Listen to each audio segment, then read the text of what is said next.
And then there's also the issue that this is the first time in history that the border has been wide open for 4 years. It's a different thing. It's a different thing when you have at least 10 million people. They don't even know how many for real. Yeah, it could be 20 million. They don't know. And that's a lot. And to have that happen all at once is pretty crazy. What disturbs people is, again, obviously these violent interactions.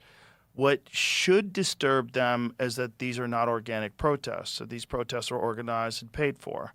And that's crazy. Right. When you find that out and you find out that people can actually be paid to protest and that they provide them with signs, they tell them what they do, it's organized, they have signal chats. There's been a lot of people online talking about being paid to protest in certain places. And that's kind of insane that that's even legal, that you can organize a mob and pay them to go and make a bunch of noise. It's like the color revolution. Right, you know? exactly. Yeah, and that it happened. They're doing it here. Just happened to take place in the place where hundreds of millions of dollars of fraud was being exposed. So then the narrative completely shifts away from the fraud and onto this unnecessary violence with ICE. And then there's the natural thing that people have, this distrust of people wearing masks. They don't like that. They don't like officers wearing masks. But on the other side, have to wear masks because they're being doxxed and their families are being threatened, and you're filming everything they do, and you're these organized instigators. So if it wasn't for organized protest, I wonder if those particular interactions would have even happened, would have even taken place.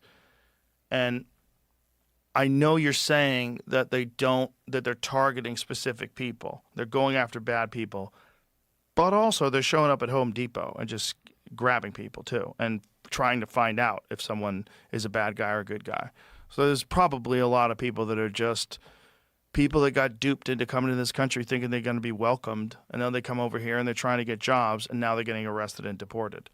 You know, it wasn't their fault that they were encouraged and brought into this country, but they did break the law. And I understand that perspective.